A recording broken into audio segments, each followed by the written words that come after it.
Chapter 3. Drawing Shapes and Text in Pygame 0. 4. How to draw rectangle. How can I draw a rectangle? You can draw a rectangle using the screen.draw.rect method.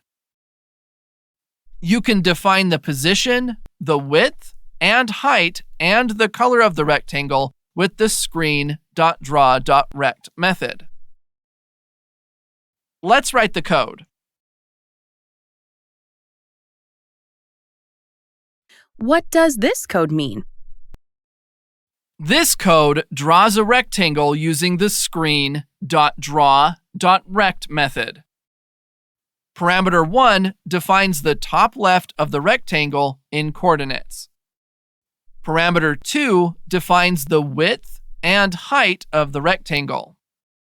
Parameter 3 defines the color of the rectangle's line. Let's run this code.